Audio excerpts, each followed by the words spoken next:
నమస్తే. ఇన్నాళ్ళు నన్ను సపోర్ట్ చేస్తూ, ఎంకరేజ్ చేస్తూ మీ ప్రేమని నాకు అందిస్తున్న ప్రతి ఒక్కరికి కృతజ్ఞతలు.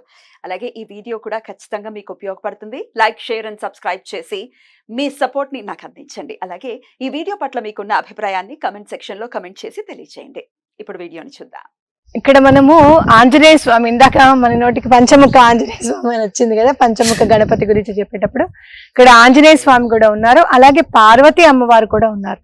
కల్లేశ్వరుడిగా స్వామి శివలింగం ఉంటే దాని వెనక నృసింహ సరస్వతి స్వామి వారి ముఖ చిత్రం. అంటే స్వామి నృసింహ సరస్వతి స్వామి కల్లేశ్వరుడు, కల్లేశ్వరుడే నృసింహ సరస్వతి స్వామి అని చెప్పి ఆ నరకేసరికి స్వామి ఎలా అయితే దర్శనం ఇచ్చారో అలాగే గుడిలో కూడా కనపడుతుంది అనమాట.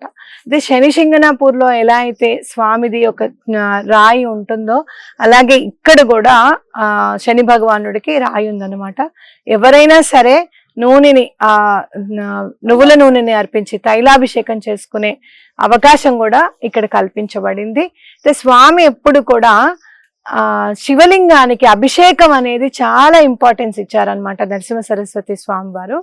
ఎందుకు అనంటే శివుడికి గనక మనం పూజ చేసుకుంటే ఎలాంటి గ్రహ దోషాలైనా, గృహ దోషాలైనా, మన బుద్ధి దోషాలైనా ఏవైనా కూడా తొలగిపోతాయి అని చెప్పి ఖచ్చితంగా చెప్పుకోవచ్చు.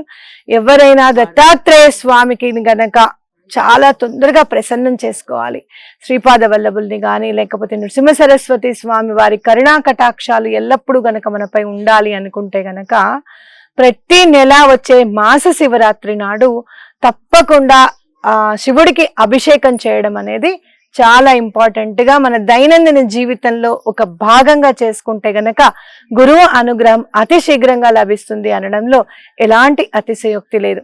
అలాగే శనివారం నాడు గనక సాయంత్రం పూట ప్రదోష సమయంలో శివుణ్ణి గనక పూజిస్తే నెక్స్ట్ జన్మలో దత్తాత్రేయ స్వామి మన కడుపున కొడుకుగా పుడతారట.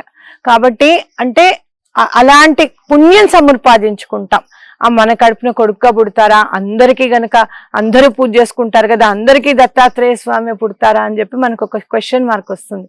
అంటే అలాంటి పుణ్యాన్ని మనం సముపాదించుకుంటాం కాబట్టి ప్రదోష సమయంలో శనివారం నాడు ఈశ్వరుని పూజిస్తే గనక అందరూ బాధలు పడేది, చాలా భయపడేది ఏల్నాటి శని ఉంది, అర్ధాష్టమ శని ఉంది, లేకపోతే మాకు శనివార దశ నడుస్తుంది, అమ్మో అమ్మో అని చెప్పి భయపడిపోతూ ఉంటారనమాట.